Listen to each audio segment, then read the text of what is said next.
Bismillahirrahmanirrahim. Assalamualaikum warahmatullahi taala wabarakatuh. Terima kasih saya ucapkan kepada Puan Sharifah Hana selaku pensyarah bagi subjek SBSU 21/3 Undang-Undang Hak Asasi Manusia.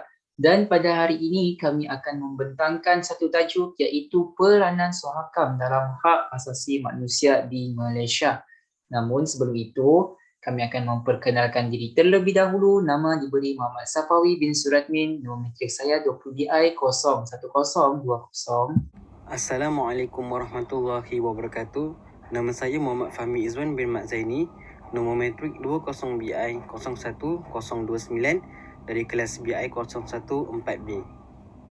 Bismillahirrahmanirrahim. Assalamualaikum warahmatullahi wabarakatuh. Nama diberi Nur Saiful bin Muhammad Bashir. Nombor matrik 20BI 01028 daripada kelas BI 014B. Sebagai pendahuluan, Suruhanjaya Hak Asasi Manusia Malaysia ataupun lebih dikenali sebagai Suhakam merupakan satu suruhanjaya yang melindungi hak asasi manusia di negara ini dalam pelbagai aspek, terutama dalam perkara yang berkaitan tentang hak asasi manusia. Dan hak asasi manusia di negara ini menjadi salah satu isu ataupun topik hangat yang diperjuangkan oleh kebanyakan pihak di negara kita. Dan di sini kami akan membawakan satu pembentangan mengenai pengenalan Suhakam ini dan peranannya dalam menjaga hak asasi manusia di Malaysia. Tanpa buang masa, saya mempersilakan sahabat saya untuk memulakan pembentangan ini. Seterusnya, pengenalan Suhakam. Sejarah penubuhan Suhakam. Pertama, Suruhanjaya Hak Asasi Manusia Malaysia, iaitu Suhakam ini ditubuhkan oleh Parlimen di bawah Akta Suruhanjaya Hak Asasi Manusia Malaysia 1999, Akta 597. Akta tersebut telah diwartakan pada 9 September 1999, mesyuarat sulungnya pula diadakan pada 24 April 2000. Penyertaan Malaysia yang aktif di dalam Suruhanjaya Hak Asasi Manusia Pertubuhan Bangsa-Bangsa Bersatu atau dikenali sebagai United Nations Commission for Human Rights UNCHR telah menyebabkan Malaysia juga berusaha menubuhkan sebuah institusi hak asasi manusia pada peringkat nasional pada tahun 1993 hingga 1995. Pada waktu itu, Malaysia dilantik sebagai ahli Suruhanjaya oleh Majlis Ekonomi dan Sosial Pertubuhan Bangsa-Bangsa Bersatu PBB. Seterusnya, pada tahun 1995, Malaysia diberi penghormatan iaitu dilantik sebagai pengerusi sesi ke-52 UNCHR. Ketua perwakilan pada masa itu adalah Tan Sri Datuk Musa Hitam. Akta Suhakam. Akta Suruhanjaya Hak Asasi Manusia 1999 merupakan undang-undang yang diluluskan oleh Parlimen Malaysia pada tanggal 9 September 1999. Walau bagaimanapun, akta ini hanya berkuat kuasa pada 20 April tahun 2000. Akta ini memperuntuk dan menjelaskan kuasa dari fungsi Suhakam sebagai sebuah suruhanjaya bebas untuk memberi pendidikan dan perlindungan di samping memajukan hak asasi manusia di Malaysia. Akta secara khusus memberi kuasa kepada Suruhanjaya untuk mengendalikan kes-kes dan aduan yang melibatkan pelanggaran hak asasi sebagaimana yang termaktub dalam bahagian 2 Perlembagaan Persekutuan. Suhakam mempunyai 13 orang anggota termasuk seorang pengerusi yang dilantik oleh Yang di-Pertuan Agong. Kesemua anggota Suruhanjaya adalah terdiri daripada tokoh-tokoh terkenal yang mempunyai latar belakang agama dan kaum yang berbeza.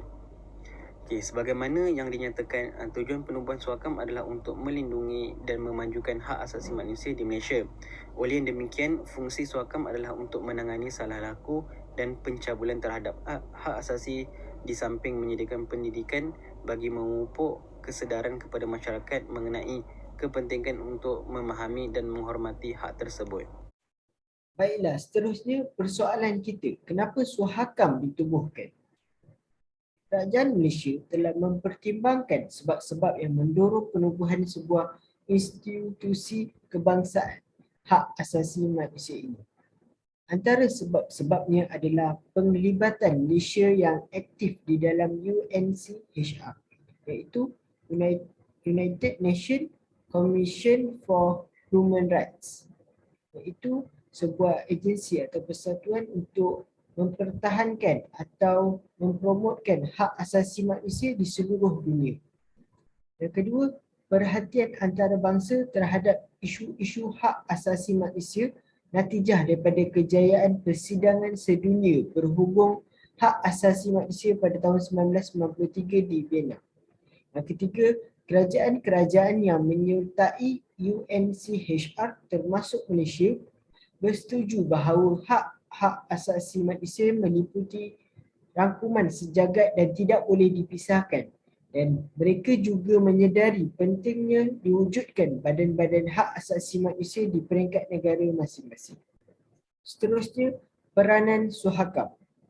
Di dalam Seksyen 4 Klausa 1 Akta Suruhanjaya Hak Asasi Manusia berbunyi, bagi membantu melindungi dan memajukan hak asasi manusia di Malaysia, fungsi Suruhanjaya adalah untuk memupuk kesedaran dan menyediakan pendidikan yang berhubung dengan hak asasi manusia yang pertama. Yang kedua, untuk menasihati dan membantu kerajaan dalam merumuskan perundangan dan arahan dan tata cara pentadbiran dan mensyorkan langkah-langkah yang perlu diambil.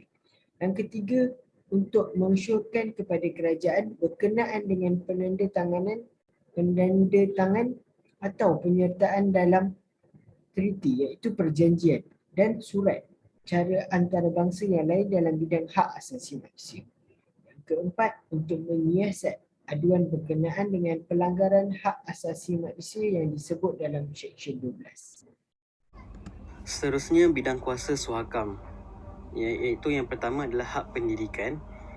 Dengan keperluan untuk meningkatkan kesedaran dan menyediakan pendidikan hak asasi manusia untuk setiap rakyat untuk menjaga kesejahteraan mereka, Suhakam telah ditubuhkan untuk mendidik rakyat Malaysia tentang hak-hak ini.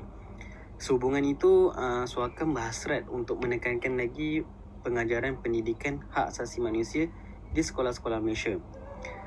Matlamat pendidikan hak asasi manusia di sekolah, antara matlamat pendidikan hak asasi manusia ini diperkenalkan di sekolah adalah seperti berikut.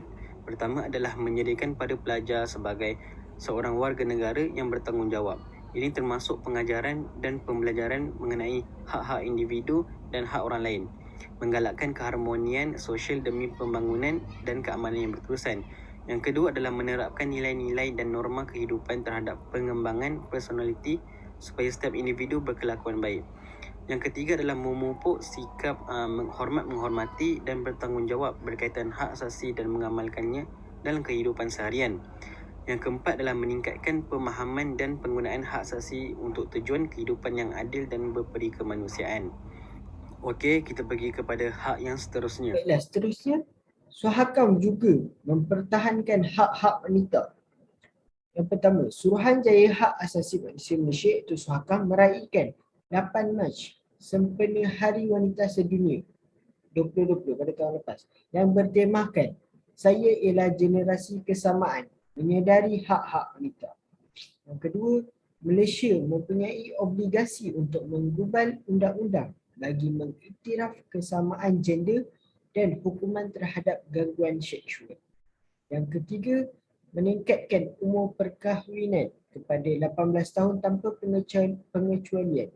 Juga membolehkan remaja lebih fokus kepada pendidikan dan membolehkan mereka mempunyai kebebasan kewangan, maju ke hadapan dan diperkasakan sepenuhnya.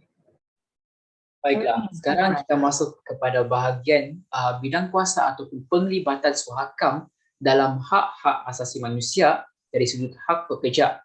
Dan saya ambil ini daripada utusan Borneo pada tahun lalu, hak pekerja yang mana hak pekerja migran ini telah mendapat perhatian Suhakam apabila pelbagai aduan mengenai pencabulan hak mereka sebagai pekerja migran. Dan pencabulan hak yang dimasukkan ini termasuklah tidak diberikan gaji, dokumen ditahan oleh majikan dan pemerdagangan manusia. Dan penyelesaian ini Suhakam telah buat setelah menerima pakai Pelan Strategik 2021 hingga 2025 yang mana salah satu objektif dalam Pelan Strategik ini adalah untuk menambah baik hak ekonomi, sosial dan budaya ESCR golongan rentan di Malaysia, termasuklah pekerja migran. Dan daripada Pelan Strategik ini, Suhakam melaksanakan satu aktiviti termasuklah semakan semula undang-undang yang berkaitan menjalankan kajian dan promosi untuk meningkatkan kesedaran masyarakat terhadap golongan ESCR di negara ini. Baiklah, dan sekarang saya akan bercakap mengenai isu semasa yang berkaitan dengan Suhakam, yang mana saya ambil isu ini yang agak popular pada tahun lalu mengenai isu gender ketiga. Pada 14 Jun 2021, pihak Suhakam telah memuat naik satu iklan untuk mencari penyelidik bagi kajian The Research on Feasibility of Having Legislation on the Recognition of a Third Gender in Malaysia, yang mana jika dilihat, kajian ini adalah sebagai salah satu usaha untuk mengiktiraf golongan transgender ketiga di Malaysia. Dan jika dilihat, pelbagai persatuan bukan kerajaan ataupun NGO membantah kajian ini kerana hasil dapatan kajian ini adalah bagi membangunkan pembaharuan perundangan yang komprehensif bagi mengiktiraf golongan transgender ini. Dan pada pendapat saya sendiri, ia adalah perlu dibantah kerana melanggar hukum syarak dan perundangan. Kerana dari segi hukum syarak itu sendiri, Islam telah melarang seseorang itu mengubah ciptaan yang telah diberikan oleh Allah kepada dirinya ke bentuk yang lain. Dan daripada sudut perundangan itu sendiri, ia memberi impak kepada perundangan, terutama perundangan syariah Islam yang berada di bawah bidang kuasa undangan negeri. Kerana ia boleh menjadi satu pemansuhan kepada jenayah-jenayah syariah Islam yang berkaitan dengan transgender ini, seperti lelaki yang berlagak seperti wanita. Oleh itu, isu gender ketiga ini perlu dibantah sehabis-habisnya kerana ia sangatlah tidak sesuai di negara kita. Baiklah, dan sekarang saya akan bercakap mengenai saranan penambahbaikan, dan ini hanyalah pandangan kami mengenai saranan ini. Yang pertama adalah Suhakam perlu mengutamakan isu-isu yang lebih penting selaras dengan peruntukan dan agama agar tidak berlaku percanggahan. Yang kedua adalah Suhakam perlu bekerjasama dengan kerajaan dalam menyelesaikan sesuatu isu supaya hak-hak tersebut lebih terjamin. Dan yang ketiga adalah Pesuruhjaya Suhakam perlu mencorak naratif hak asasi sendiri mengikut acuan negara Malaysia dan tidak terlalu mengikut kepada corak hak asasi oleh PBB, kerana ia adalah tidak sesuai dengan bentuk negara kita yang mempunyai kepelbagaian kaum dan agama. Baiklah, itu sahaja daripada saya. Saya memberikan pula kepada sahabat saya untuk memberikan kesimpulan. Baiklah, akhir sekali sebagai kesimpulannya, peranan Suhakam sebagai sebuah institusi hak asasi manusia sangat penting untuk memastikan rakyat yang ditindas boleh mendapatkan hak mereka daripada kerajaan. Sekian sahaja pembentangan daripada kumpulan kami. Assalamualaikum warahmatullahi wabarakatuh.